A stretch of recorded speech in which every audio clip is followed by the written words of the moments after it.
Hey everybody, CJ Corn here. Welcome back to 10 Minutes with CJ Corn, a vlog about my blog, Writing with God, a blog for the Christian and Christian writer.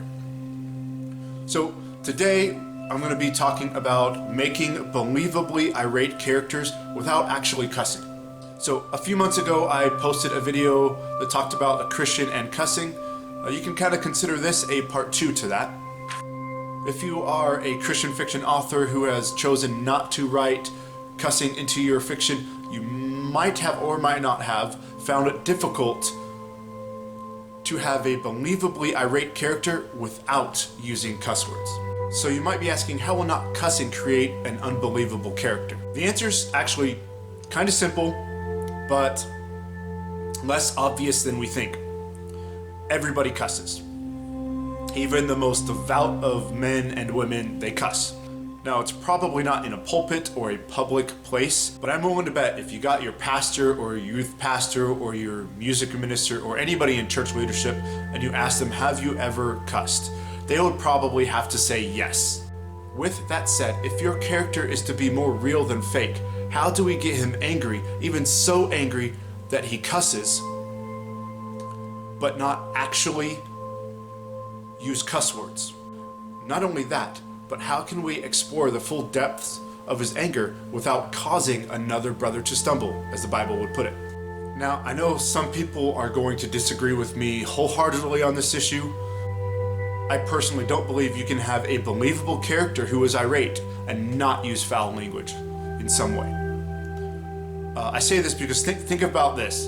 If you have a character that gets his arm chopped off, he's not just going to say ouch or ah, right? I mean, he might, but I doubt it.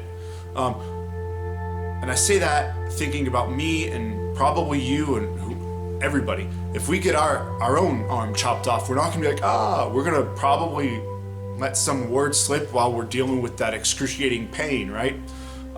So that's why I say that a believable irate character needs to cuss, or, should not cuss, or however you want to put it, that can have cussing, I mean, think about it. You stub your toe on a tree. You probably, some people might, but often, I know me, I've said a 4-letter word because of that pain. Or you kick something that you think is empty and then it turns out to be solid and you bust your toe really bad.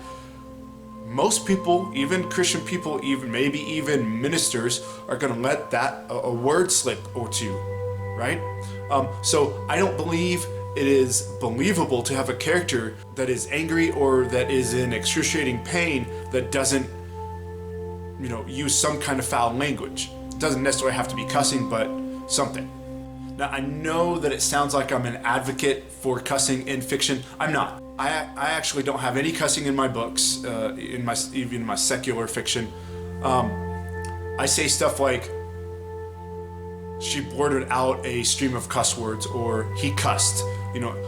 That lets the reader know that they are angry enough to cuss, but I don't actually write them down and I don't have the reader read it.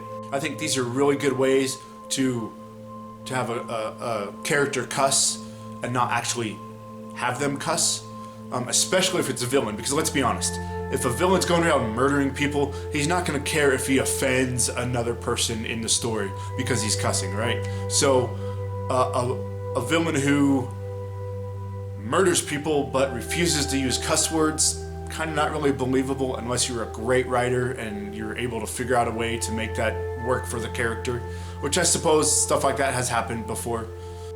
People say that could lead to sin. It's like, saying somebody cussed is not, in my opinion, is not really giving opportunity for them to think about those. I mean, think about it.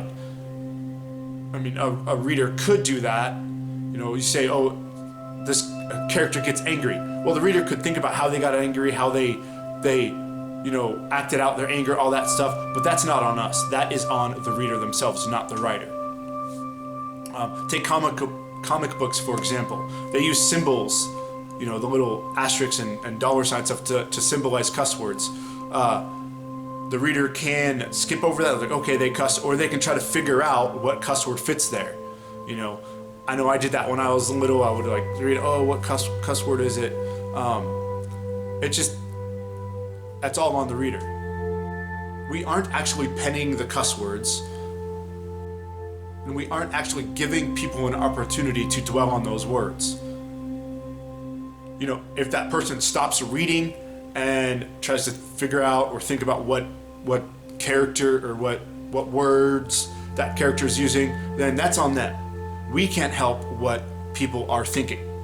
So basically, in short, commenting that the character cussed is a great way for keeping the character believable in his or her anger or pain. That's pretty much all I have to say today. Hope you enjoyed it. I will leave the link to the actual blog post so you can read it if you decide to. Thanks a lot.